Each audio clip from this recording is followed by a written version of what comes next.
Bonjour à tous. Comment évaluer les intelligences artificielles, leur performance, leur respect du droit et de l'éthique? Il y a quelques jours a été inauguré par la secrétaire d'État au numérique un laboratoire, le laboratoire d'évaluation de l'IA du LNE. C'était à Trappes. C'est la première plateforme au monde dédiée à ce type d'évaluation d'intelligence artificielle. Et aujourd'hui, je reçois Thomas Grenon, le directeur général du LNE, pour parler de ce sujet. Ce sera notre grande interview tout à l'heure. Ensuite, on aura rendez-vous avec le biomimétisme pour aller voir comment la nature nous inspire. En l'occurrence, on va s'intéresser à un abribus bio-inspiré. Mais tout de suite, innovation dans le monde du scanner, un scanner trompe-l'œil. C'est tout de suite 3 questions à.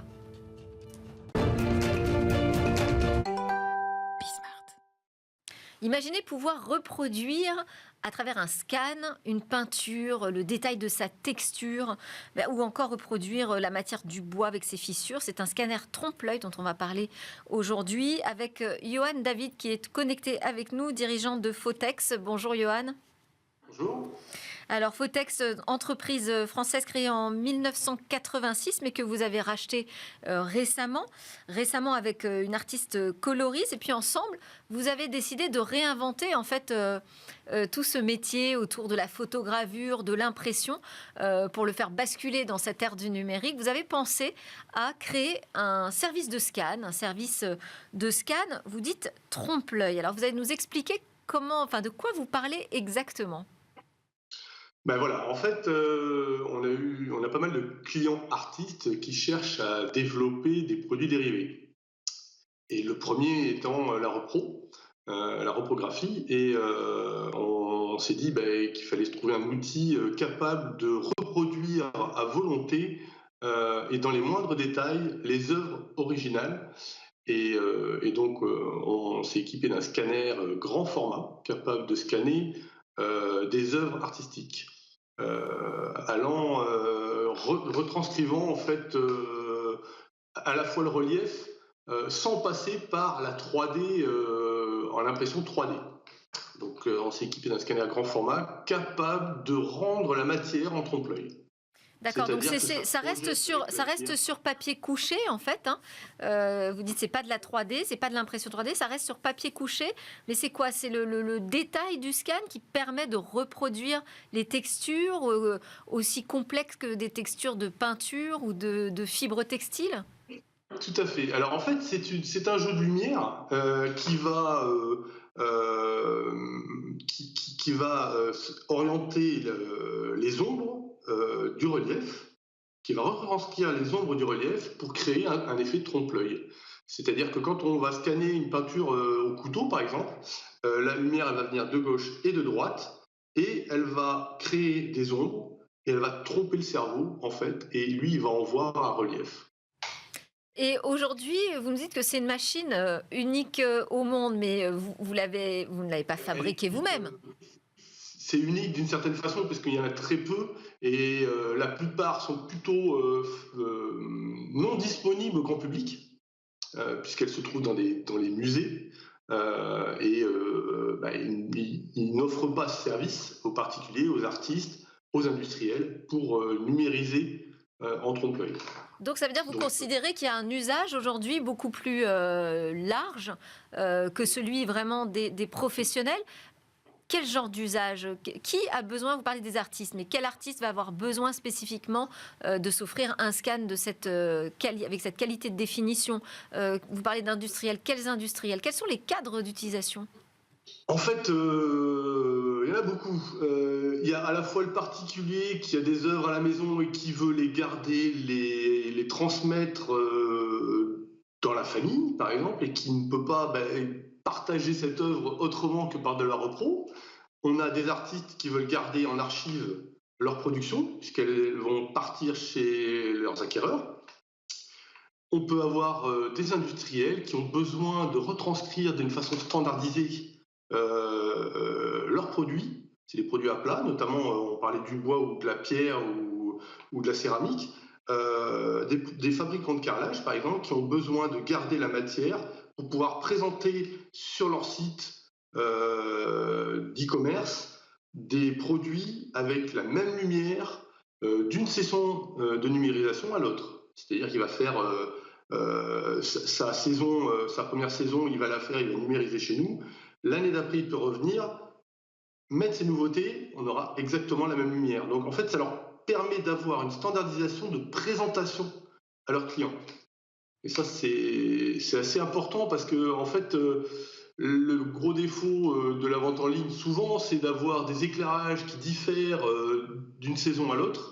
Alors que là, on a quelque chose de très très très stable en fait sur 6 mois, 1 an, 2 ans, 3 ans, sur les industriels notamment. Et c'est une technologie qui est suffisamment accessible justement pour qu'elle se diffuse plus largement qu'au sein d'un cercle très privé ou industriel au sens fermé. C'est comparé à une prise de vue classique qui nécessite de l'éclairage, c'est-à-dire un réglage d'éclairage, un réglage de fuite d'appareil photo, et puis après derrière, il y a une post-production, voilà, il y a tout ça. Nous, c'est assez simple dans le sens où on pose le produit, on fait défiler dans le scanner qui est un sort. Ça se compare à un IRM, sauf qu'il n'y a pas les ondes néfastes, mais l'œuvre, elle n'a aucun contact avec la cellule de prise de vue. Donc, elle va passer dans un tunnel, on va prendre la prise de vue, on va la rapatrier sur un ordinateur, où là, on va pouvoir régler après les lumières, les couleurs en fonction des besoins d'un artiste ou d'un industriel. Et une fois que ces réglages sont faits là, on peut soit les enregistrer, soit les écraser l'image et la retranscrire. Merci beaucoup, Johan David, de nous avoir fait découvrir cette innovation.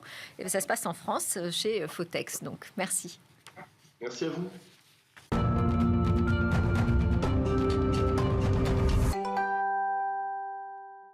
Grande interview de Thomas Grenon. Grenon, vous êtes le directeur général du LNE. Le LNE, c'est la science des mesures, la métrologie. Est-ce qu'on peut tout mesurer ? Alors, on ne peut pas tout mesurer. D'abord, traditionnellement, on mesure des grandeurs physiques. Le poids, la longueur, la seconde, et puis on va de plus en plus vers des mesures plus complexes, comme on va parler par exemple la mesure des intelligences artificielles ou la mesure des performances des ordinateurs quantiques. Parce que l'exemple classique que vous donnez, c'est par exemple le LNE assure que le kilogramme a la même valeur partout dans le monde, à Paris comme à New York. Bon, on comprend bien là, l'intérêt et même, je dirais presque la facilité de surveiller cette mesure. Ça semble beaucoup plus complexe quand vous nous dites on peut le faire dans l'intelligence artificielle. Absolument. Alors, d'ailleurs, vous me permettez de vous détromper, c'est extrêmement complexe pour le kilogramme. Ça paraît évident, mais derrière, on ne se pose pas la question de ce qu'il faut faire pour arriver justement à ce que le kilo, il a la même valeur à Paris, à New York, et aujourd'hui et demain. Et d'ailleurs, vous avez de la recherche fondamentale. On a, il y a quelques années, changé la définition du kilogramme pour se... C'est-à-dire qu'elle a bougé un peu ? Absolument. Et maintenant, elle est basée sur... On ne va pas faire de la science trop dure, mais elle est basée sur la constante de Planck, donc des constantes fondamentales de la mécanique quantique. Donc derrière, effectivement, le fait que le kilo, ce qui paraît évident, ait la même valeur à Paris ou à New York, vous avez en fait une science extrêmement complexe. D'accord, mais alors, donc la complexité s'accroît dans le monde du numérique. Est-ce que vraiment tout est mesurable dans le numérique ? Ou est-ce qu'il y a des choses qu'on ne peut pas mesurer ? Il y a forcément des choses qu'on ne peut pas mesurer. Il y a des choses qu'on mesure plus ou moins bien. Et le but, justement, du LNE, le Laboratoire national de métrologie et d'essai, c'est d'essayer de mettre en place ce qu'on appelle des métriques, des référentiels qui permettent de rendre des choses complexes, essayer de les rendre mesurables et essayer de les rendre comparables. Par exemple, 2 intelligences artificielles qui devraient rendre le même service, essayer de mesurer leur efficacité, leur capacité à rendre ce service et voir essayer de les comparer entre elles, voir dans quel cadre une va rendre un meilleur service que l'autre. Alors tout ça semble très sérieux, mais j'ai regardé votre bio, polytechnicien, ingénieur des mines, très bien, mais vous nous dites aussi sur LinkedIn rigoureux et créatif. Absolument.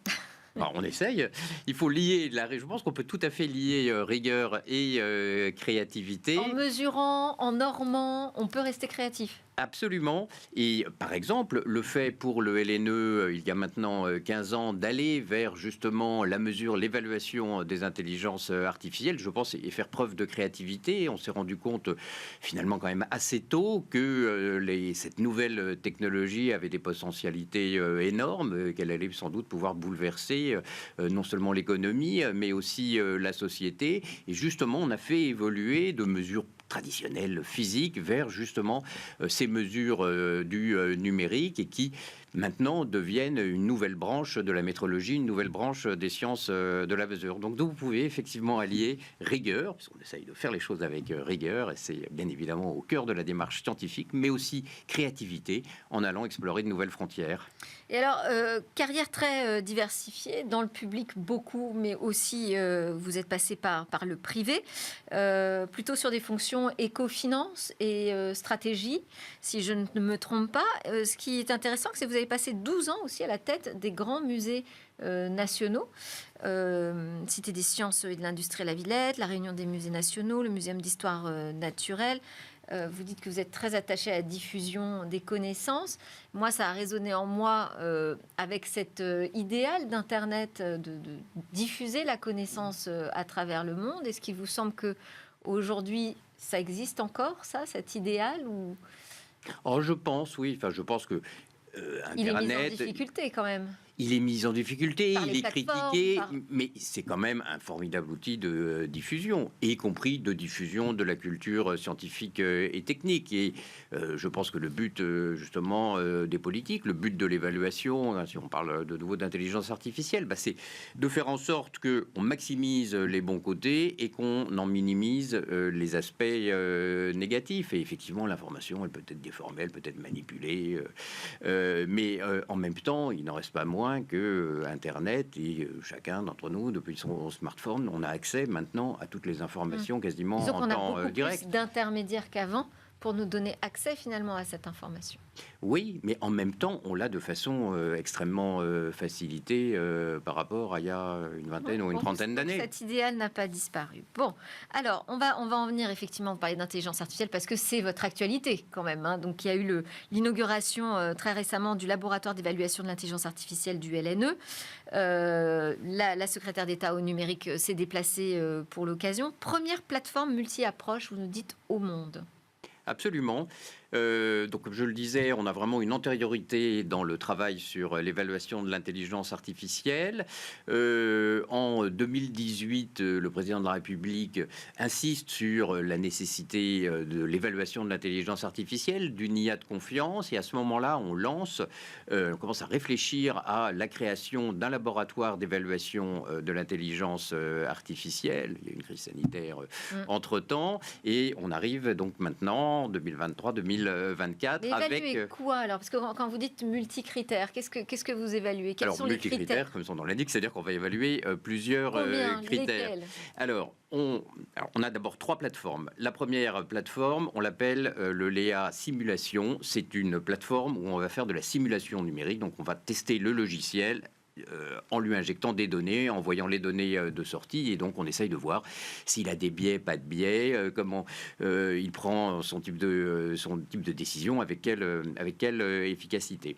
On a inauguré... Donc vous testez l'algorithme finalement. On teste l'algorithme avec du numérique. D'accord. Deuxième, c'est pour ça que le modèle qu'on a inauguré donc récemment, qu'on appelle le LEIA. LEIA, ça veut dire Laboratoire d'évaluation de l'intelligence artificielle. On trouve des jolis noms.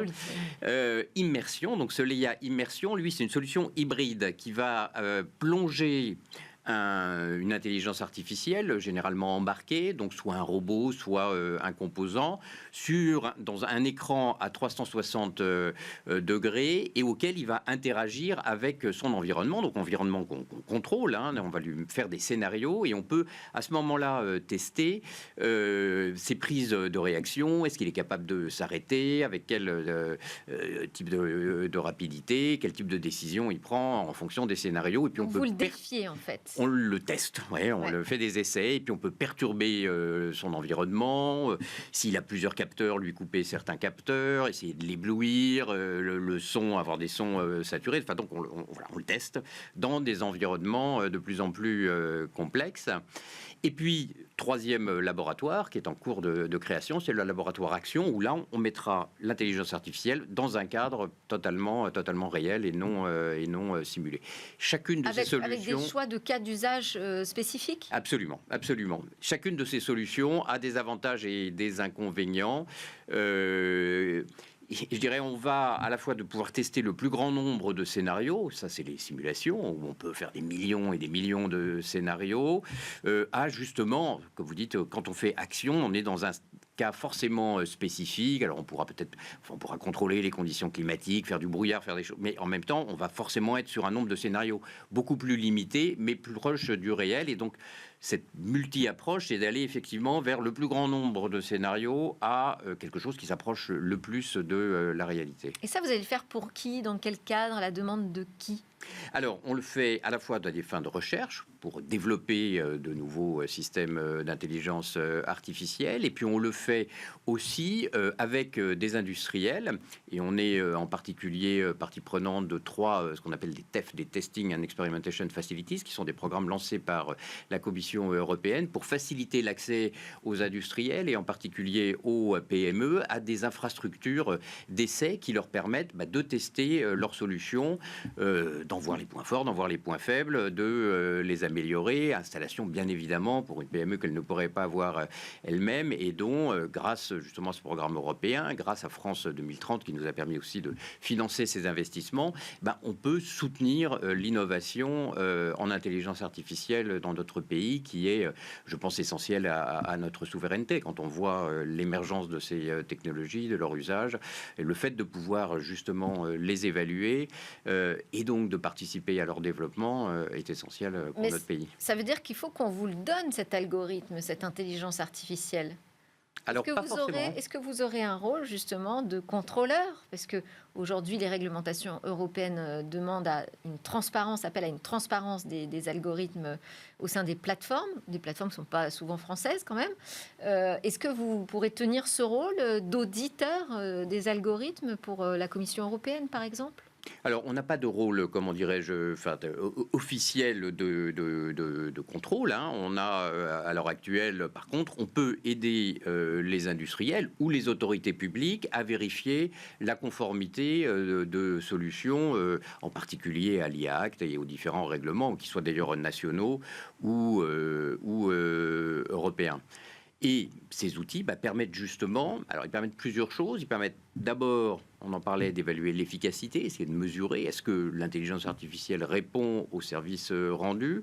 Et on va de plus en plus vers des évaluations de type éthique. Est-ce que ces décisions sont explicables ? Est-ce qu'on sait pourquoi il a pris telle décision dans telle circonstance ? Est-ce que ces décisions sont reproductibles ? Est-ce qu'il va reprendre la même décision dans les mêmes conditions ? Est-ce qu'il est non discriminant ? Est-ce qu'il y a des biais ? Est-ce qu'il peut y avoir des zones de rupture ? Vous voyez des moments où ces décisions vont diverger. Et c'est là aussi on rejoint le fait que il paraît important qu'on puisse avoir en France, en Europe, des modes d'évaluation, y compris éthiques, de voir si ces systèmes correspondent à nos valeurs. Et ça veut dire que derrière, il faudrait qu'il y ait un label, une normalisation. Alors derrière, il y a une codification maintenant, en tout cas, qui permette de comprendre comment est noté cet algorithme. Alors absolument. Donc ce développement, il y a eu l'IA Act, que vous savez, qui vient d'être publié, qui va rentrer en vigueur progressivement dans les années qui viennent, qui va imposer un certain nombre de contraintes. Et on a développé, sur une base volontaire, il y a maintenant 2-3 ans, le premier référentiel de certification d'intelligence artificielle. C'est-à-dire que là, c'est vraiment sur une base volontaire. Un industriel veut s'assurer et assurer, après, bien évidemment, aussi assurer à ses clients, voilà, que son intelligence artificielle a été développée, je dirais, dans les meilleures conditions de savoir-faire actuel. Et à ce moment-là, on a développé cette certification qui permet donc de garantir cela. Alors, vous travaillez aussi à la préparation du sommet que va tenir la France, sommet mondial sur l'intelligence artificielle. Quel va être votre rôle ? Alors, on n'est pas directement partie prenante du sommet, qui est un sommet diplomatique qui est organisé par les diplomates et la présidence de la République. Par contre, il tiendra en février. C'est absolument. Emmanuel Macron, le président de la République, qui l'a annoncé. Absolument, février 2025. Par contre, dans le cadre de ces annonces et suite à différents sommets, il a annoncé la création d'un centre national d'évaluation qui serait un peu le pendant de ce que les Britanniques ou les Américains ont mis en place, et que le LNE, qui vient de signer un partenariat très structurant avec l'INRIA, qui est notre leader d'organisme de recherche en matière numérique. Donc on a signé un partenariat avec l'INRIA et on serait le socle technique justement de ce grand centre d'évaluation qui permettrait de vérifier que les intelligences artificielles sont bien conformes à nos valeurs. D'accord. Février, c'est une échéance assez proche, hein.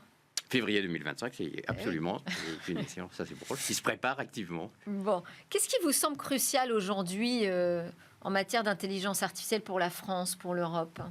C'est cette question de confiance, cette question de capacité d'évaluation des algorithmes ? Oui, pour moi, il y a deux éléments Ouais. clés. Il y a effectivement la confiance qui est essentielle à l'épanouissement, si vous me passez ce terme, du progrès scientifique, hein, et des techniques. Les technologies, elles sont pas bonnes ou mauvaises. C'est l'usage qu'on en fait qui peut être bon ou mauvais, et la confiance qu'on a dans cette technologie et le fait que justement elle ne soit pas biaisée, qu'elle ne soit pas discriminante, qu'elle ne soit, me paraît essentielle à son acception et à son développement. Le deuxième point qui me paraît essentiel, c'est cette notion de souveraineté dans un monde qui est très divers, avec des sensibilités, des démocraties ou des modes de fonctionnement qui ne sont pas les mêmes. Si on pense à la Chine, si on pense aux États-Unis ou si on pense à l'Europe, le fait d'avoir cette capacité à développer des solutions qui sont conformes à nos valeurs, à notre culture, à ce que nous sommes, me paraît aussi tout à fait essentiel. On pourrait évaluer les valeurs européennes dans une solution d'intelligence artificielle ? Quand on évalue l'éthique, c'est quand même quelque chose que l'on fait. Ça en fait partie. Mmh. C'est absolument de vérifier des valeurs, par exemple, de non-discrimination, sont des valeurs qui sont profondément ancrées dans notre culture et qui le seront peut-être moins dans d'autres. Allez, on passe à l'interview express, Thomas Grenon. Vous allez voir, c'est des questions très binaires, mais je vous laisse répondre comme vous le souhaitez. Oui ou non, tout se mesure, je veux dire, au sens vraiment scientifique du terme, même l'intelligence artificielle. Est-ce que vous pouvez imaginer qu'on puisse, par exemple, noter l'éthique d'une IA sur une échelle de 1 à 10 ? La réponse est non. Ça ne sera jamais aussi simple. On pourra faire des multiscores, des critères, mais qui ne seront, bien évidemment, un chiffre ne peut pas résumer la complexité d'une intelligence artificielle. Est-ce que vous êtes pour ou contre une réglementation internationale de l'IA plutôt que simplement européenne ?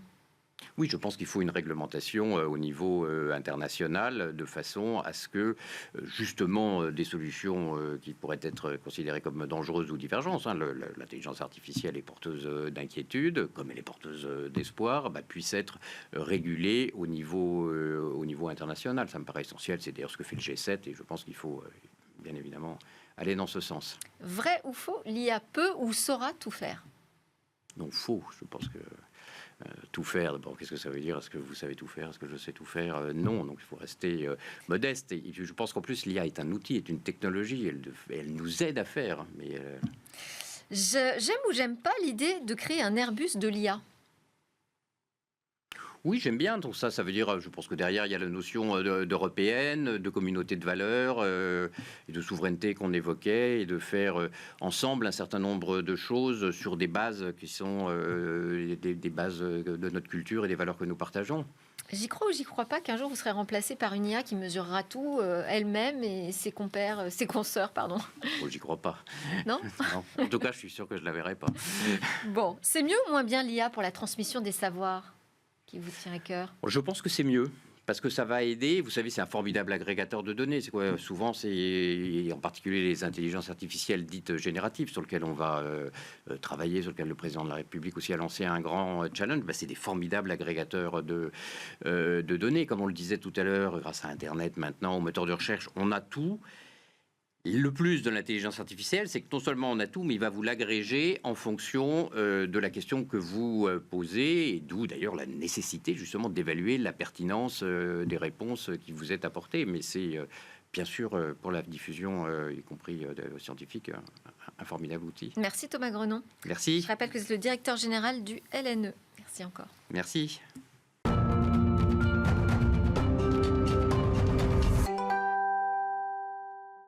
C'est notre séquence nature. Rendez-vous avec Quentin Amsalem, ingénieur projet senior en R&D bio inspiré chez Bioxégie. Bonjour Quentin.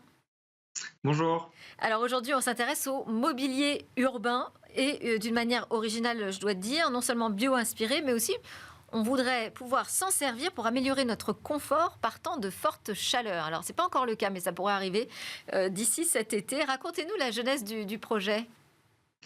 La genèse du projet, c'est la ville de Montpellier qui est venue nous voir et qui nous a dit écoutez, aujourd'hui, on est plutôt conscient qu'on va être soumis à des très fortes périodes de canicule qui vont être récurrentes et très intenses.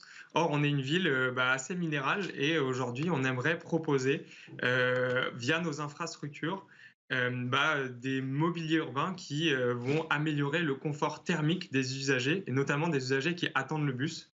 Donc, c'est finalement ça la genèse du projet. Alors, il y a des technologies qui existent aujourd'hui, qui sont assez efficaces pour thermoréguler des arrêts de bus, mais qui sont souvent très énergivores en électricité ou en ressources en eau. Et c'est ça le propre du biomimétisme, c'est de proposer des solutions qui vont être sobres et surtout efficaces. Alors, vous avez dit le mot, effectivement, on va s'intéresser aux arrêts de bus. Mais vous êtes allé chercher quoi comme inspiration dans la nature ? On s'est demandé quels sont les êtres vivants qui ont cette capacité de vivre et de survivre dans des environnements arides. Et naturellement, on est arrivé vers le cactus ou vers aussi certains insectes ou mammifères. Donc voilà, vous voyez à l'écran le cactus qui a cette capacité de survivre à des environnements arides et ça avec une très faible ressource en eau. Et ça grâce à ces stries qu'on voit sur sa tige. Alors ces stries, elles ne sont pas là pour rien. Elles sont là pour le thermoréguler, c'est-à-dire qu'elles vont lui permettre de maximiser son auto-ombrage et ça tout le long de la journée pour éviter qu'il y ait trop de rayons du soleil qui viennent réchauffer sa tige. Mais elles sont aussi là pour créer des zones ensoleillées et des zones d'ombre. Ça veut dire qu'il va avoir des zones chaudes et des zones plus fraîches. Donc, il va avoir des mouvements d'air convectifs, passifs, qui vont venir refroidir naturellement sa surface et donc participer à sa thermorégulation. Donc voilà le genre de mécanismes biologiques sur lesquels on est venu s'inspirer pour designer notre arrêt de bus. Alors, parlez-nous justement de cet arrêt de bus bio-inspiré. Expliquez-nous comment il est conçu. On est parti de ces mécanismes biologiques-là. Alors là, je vous ai parlé du cactus. Et d'ailleurs, on a reproduit les stries du cactus sur ces parois verticales en bois qu'on voit. Donc, on recrée ces stries verticales qui vont thermoréguler la zone d'attente. Elles vont aussi permettre d'offrir un ombrage déporté assez important, et ça, surtout quand le soleil va être bas.